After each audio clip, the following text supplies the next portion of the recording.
Hello, and welcome to the Executive Room podcast, where we delve deep into the minds of remarkable executives who have shaped the business world with their ideas and actions. I'm your host, Kimberly Afonso, CEO and founder of the KA Consulting Group. Today, we have a distinguished guest with us, Amit Gandhi, an applied economist renowned for groundbreaking work in industrial organization and econometrics.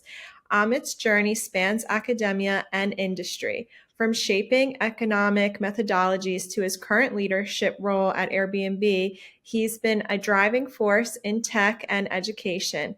Join us as we delve into the bright mind of Amit, who has left a great mark on the business world. So thanks again, Amit, for being here with us today. Really was looking forward to having you on, especially as compared to a lot of our other guests, you have a really unique background. So I'd love to, start with that. Your educational journey has been really impressive. We see you have a PhD in economics, also an MBA, and you're a professor at Wharton. So what inspired you to go on this path, and how have your academic pursuits influenced your professional trajectory? And first of all, Kimberly, thank you for having me. Delighted to be here. I've enjoyed our conversations, and I was looking forward to this occasion. And Happy New Year! I got to sort of start the show on the right foot. No, and thank you for that introduction. It's interesting because certainly I am an academic at heart, and so somebody taught me at some point you can't change your type, and I think there's a grain of truth to it. So I became an academic, and specifically got a PhD in economics. I did add the MBA with a notion that one day this would be useful to the business world. But I do think at some level they're very different, right? I mean, being an academic is a dedication to a class of questions and a process and an approach that really sees things through to a longer term set of insights, ideas, papers. The artifacts take an intellectual form. I mean, fundamentally, business is about results and outcomes, and the pace is much faster. So I think for that reason, it's been hard for academics to live at that intersection because they are so different. That being said, I think for my arc, once your academic journey felt like it had reached a certain point, and you start to look at the what next, and how do you have impact with these ideas? What can we do with them beyond teaching and scholarship? I think every academic has this existential midlife moment where you start to wonder, well, how do we apply it? And for me, technology and business and data are such a hand in glove fit um, to economics. But what it has required, and what I still find fascinating about the the job is sort of marrying those two cultures, right? There's two very different cultures I just laid out, and how do you get them to interoperate? It's very clear to me that businesses need the kind of foundational scientific, social scientific thinking that sort of an economics or deep business degree would offer. Um, but academics have to evolve their playbook, their mode of operation to just fit into a business. Now, that being said, it's a push and pull. I think businesses, if they want to get a competitive advantage, if they want to get ahead, if they want to differentiate, should be investing in what these academics have to offer, which requires some evolution of how they're used to working. And I think it's like there's discomfort on both sides. And so for me, it's been just fascinating the last 7, 8 years as I've kind of gone through this business arc, to kind of figure out that playbook, that operating model. And ultimately, I'd love to make that available and accessible to others beyond myself. And so I think it's been really fun in that regard. And you said it really well, Ahmed, about, the differences between the two environments. Is there anything you can share with our audience of how you've really merged the pursuit of knowledge with the fast-paced, dynamic environment in the industry? Well, okay, and this is the eventual book, Kimberly, I have to write here. But I think there's this one idea that I've used over and over again. I'll just kind of repeat it here, which is to distinguish your principles from your execution a little. And I think part of what the key to going fast and still being foundationally correct is having the right principles. And that's really where, the right models, the right theories of your business, the right sort of understanding of your customers, like that is important to establish. And academics can actually do that fairly fast. Like that's actually the part of academic thinking that works on a faster clip. The harder part is really putting all the scholarship against it. So that's kind of like part one. We should use the fast part of academics to do what it does well, which is lay out principles, lay out foundations based on established wisdom. And I think a lot of this is there is immense knowledge and IP that's never been used, right? So in some ways, like the kind of area I'm describing, it doesn't need to really start from scratch. A lot of the hard lifting has happened over 10, 15, 20, 25 years. So it's really finding the right sort of body of work and sort of building the right principles on top of it. So I think that's part one. Part two is recognizing that your execution, so how you take these ideas to market, will by definition fall very short of the principles. You can think about the principles as a North Star. I'm not crazy about the word North Star because it seems like we're never going to get there. But I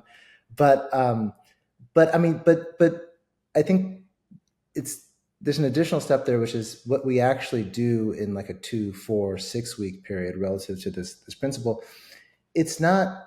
It's what I would call it's an approximation. So kind of, and that's something that actually comes out of academics quite often, that when we build models, these are approximations to reality. And so likewise, we have these principles about how we think our business should work or how our customers do operate in relation to us. And then we have these product ideas and these solutions, which by definition need to move quick, but really thinking about them as approximations has been like a little bit of a playbook that allows academics to make compromises, because I think one thing that's really hard is compromising on the beautiful thing you think is possible, right? So this is beautiful idea, this is a beautiful theory.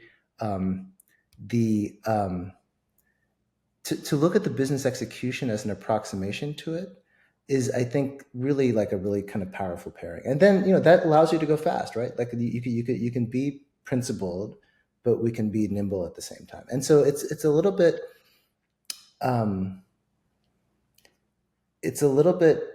challenging in practice, but I think kind of as you get better at it, you're able to really push the program along. And the powerful thing about principles, I mean, why do you even need them? Like, why even bother with them? Is that when things go wrong, then what, right? Really, and I think increasingly in businesses, when things go wrong, which happens because the world is complicated, it's really hard to problem solve and troubleshoot without something on which to base your thinking, right? And that's like unless you've invested in the principles, you're just putting bandages on things. And I think there was a belief that with enough data and enough engineering and enough human resources, any problem can get adjudicated. But and certainly if you're at the scale of, my former employer was Microsoft, when you're at that scale, maybe you could put enough headcount on things. But even then, having a sort of a principled view on your problem really less, like, how do you get 20 executives to agree on something, right? Like that's, oh my goodness, like and so I think that's kind of part of the playbook, and it lets you then think about iteration, and then it lets you think about agility, and then it all starts to come together. And then you reserve the right, by the way, to update your principles, but that update happens on like a slow. So you can think about it, it's like there's a slower time arc and there's a faster time arc on the iteration. So that's kind of like the model I've been using. Very well said. And I can definitely see, Amit, how a book on this would be super helpful. So we do look forward to hopefully seeing that from you in the future. Mm-hmm. And thinking about your extensive background with teams, everything you were just talking about on the principal side, moving to teams, for sure you've worked with diverse teams, you've worked with, researchers, people in the corporate setting, in all different environments. How do you approach collaboration between different individuals with varying backgrounds? And are there any lessons or key differences that you could share with us? Great question. Maybe the most important question is how do you cross functionally collaborate? And I think the number one thing, and I learned this. I had to learn this was maybe the biggest step in going from academia to the business world. Is in academia you are used to listening to the sound of your own voice, like that you're paid to be on stage teaching, spotlights on you all the time. And I think it's really important as you transition to working in teams, to just flip that. And you are the student, and you are listening, because fundamentally there's so many domains I didn't understand around software engineering and product management and design and marketing. And now economics is maybe uniquely interesting in that the field itself is an intersection of disciplines, right? There's sociology involved, there's history involved, there's math involved. So as economists, we're kind of used to assembling knowledge from multiple places and packaging it together. So that mindset is certainly helpful in working with teams, because ultimately the way I try to approach it is that everyone's got something big in their head that they know deeply better than any person in the world, right? And if you can extract that nugget of gold, and you can extract that nugget of gold from someone, you can extract that nugget of gold from someone, and then we can synthesize it. I mean, you're sitting on a jackpot then.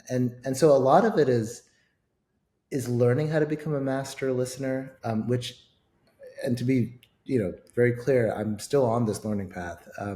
How to actively listen is maybe the most important soft skill an academic needs to understand in moving into the business world.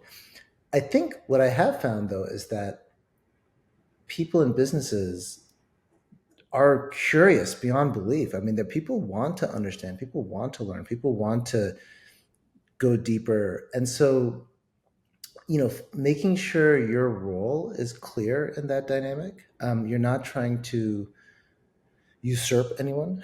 You're not trying to grab their knowledge and use it for your own nefarious purpose, but you're really trying to add value to something they already understand, and really what is that value prop may vary between organization. And so I think that's probably the critical thing to teamwork is you walk into a team environment, people are doing things already, they have jobs, the system's moving, your new exotic fruit being added to an environment. How do you add value, right? And I think increasingly, listening one, but then eventually you have to say something, and I think as you kind of start that team building dynamic, like really being upfront about what you believe is your value proposition to this environment, so that everyone understands what you're doing and why. Because I think it can get a little bit dicey with in academics. Let's go back to academics. You talk. That your job is to talk. Your job is to have discussions. Your job is to have meetings. Your job is to produce knowledge. That's not the job of people inside of businesses per se. Now, that's a good activity that can help them with their jobs. So what are their jobs, and how do you contribute to their jobs? I think that's like really important in the team dynamic. I'll say one more third thing. There is a sense of the academic mold does present immense opportunities for leadership because ultimately people, as corny as it sounds, people want to sort of, inspiration is not the right word, but people want a framing around what they're doing.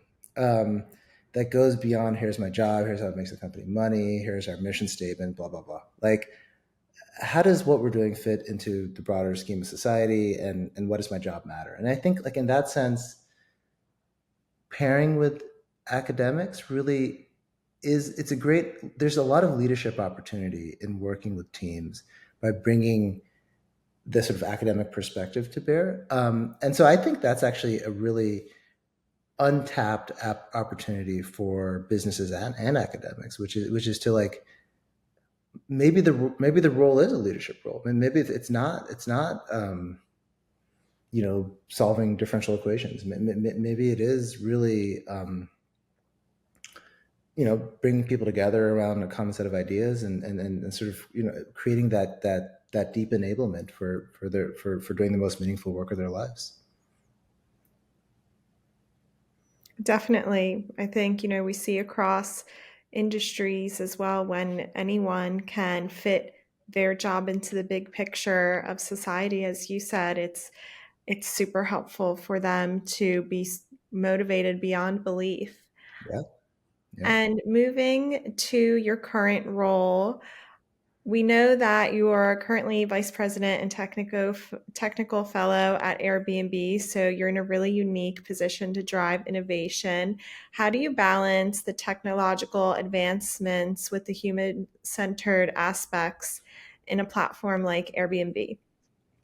Oh, so fascinating. I mean, Airbnb has just as a product, as a business, as an idea, it's never ceases to amaze me. Like how Brian Chesky and the founders have been able to take sort of an idea, truly an idea, to this point of business success. It's quite remarkable.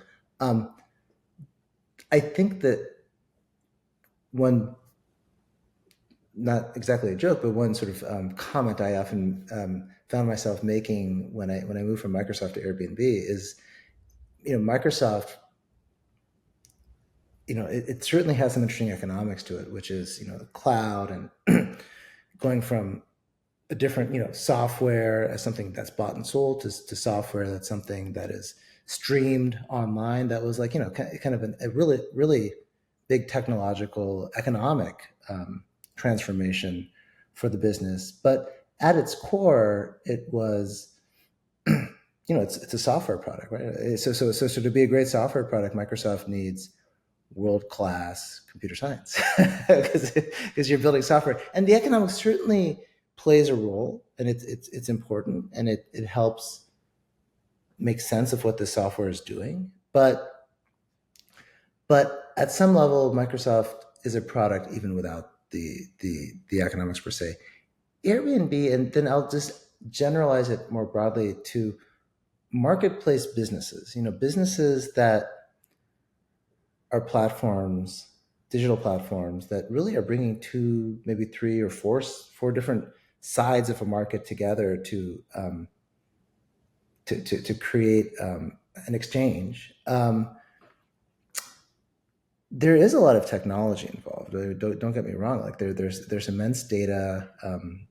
There's immense sophistication in the technology, but at its core, it's not a computer science problem. It's a human problem, right? It's a human, social, economic, anthropological problem, and in that sense, um, merge it. How do you merge that understanding of just humans, trusting each other, um, building businesses as entrepreneurs, being explorers of the world, and like engaging in new experiences.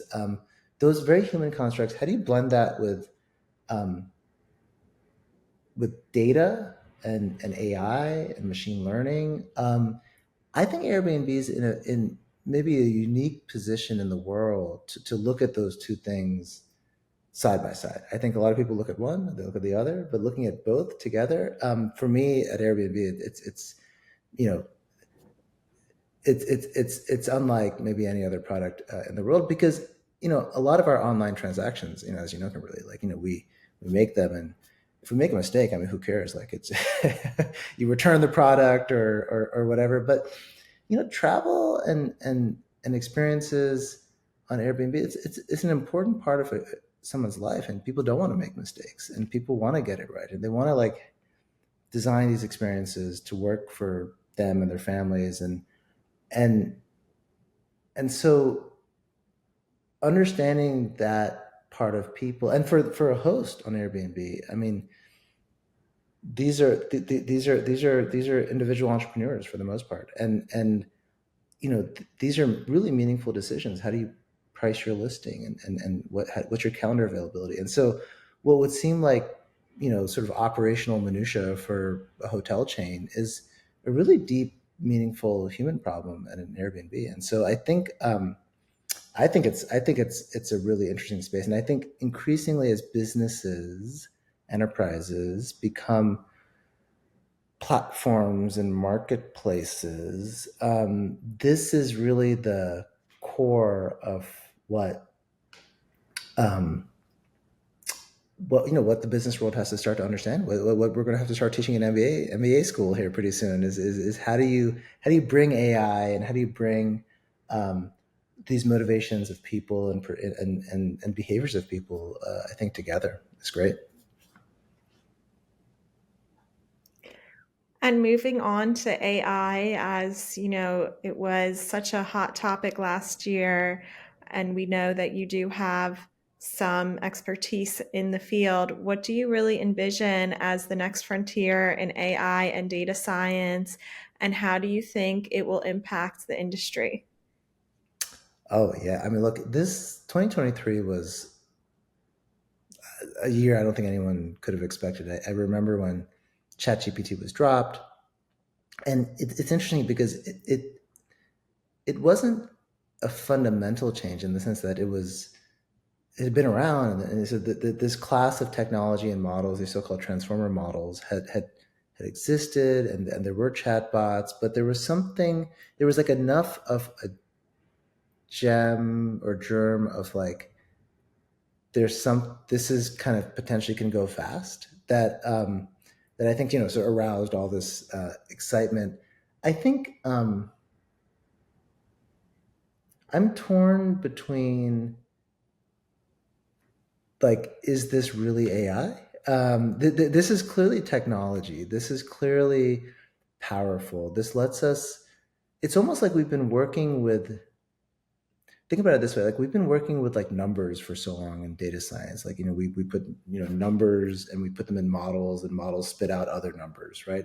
A lot of what's happening here is, well, what if we just replace numbers with natural language, right? If we replace numbers with natural language, then it's the same sort of game. Like there's a lot of natural language that we use going in, and there's new natural language coming out. And in that sense, having models that know how to manipulate and work and operate on natural language creates like a different interface for making humans more productive, right? Like computers make people productive. You go in Excel and you put in numbers. But I think in that sense, like there's this powerful new way to like use models that involve data other than numbers. I think it's the simplest way to kind of see it. It's like suddenly we can use voice, text, image, and these are the things that we as humans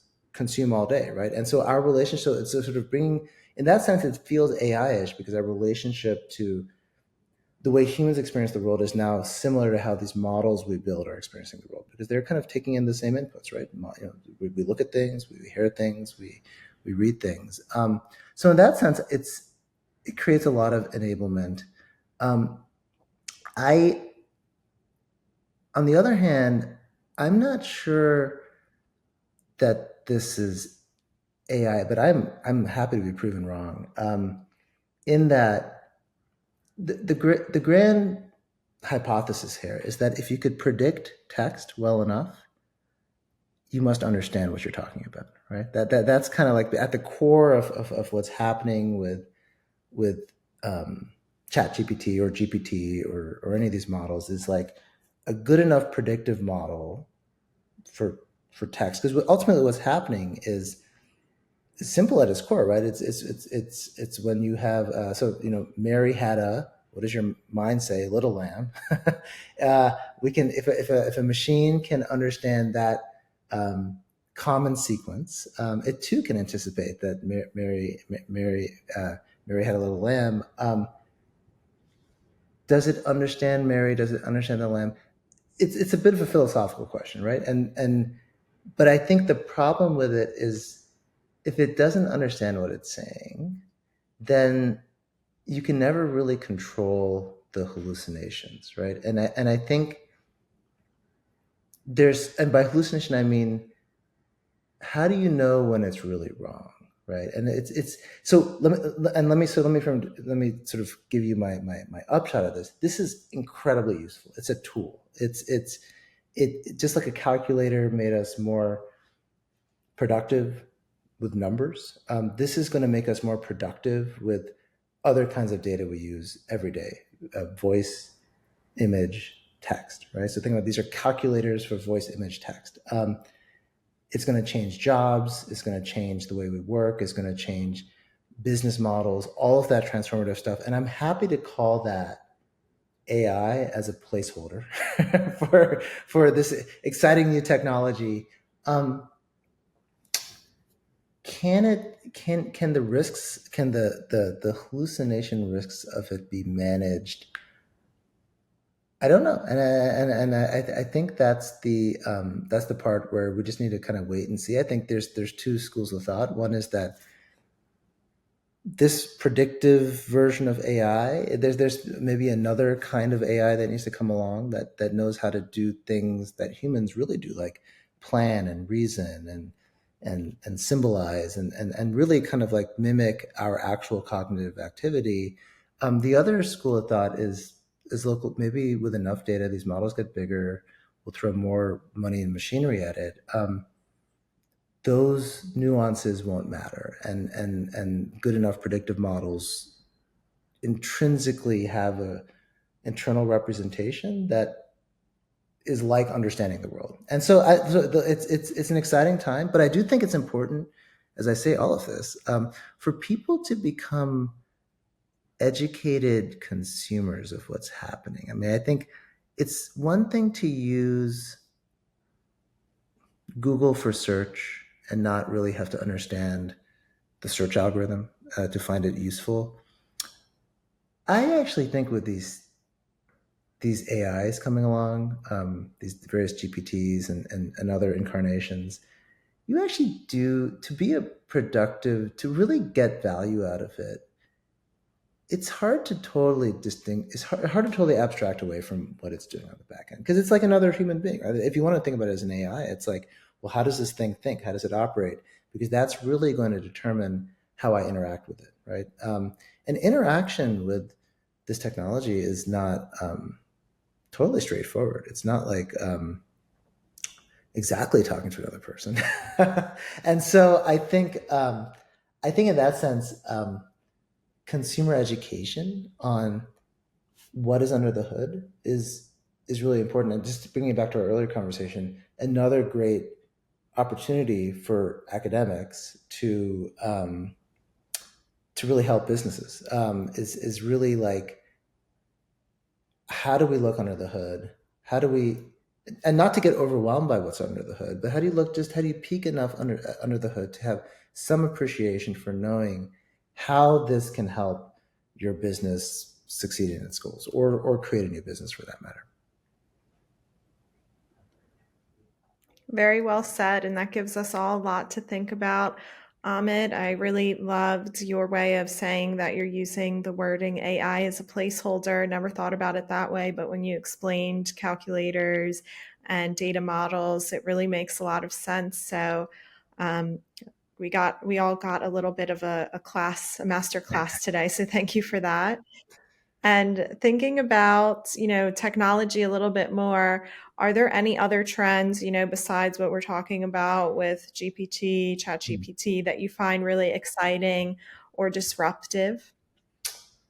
I mean, I think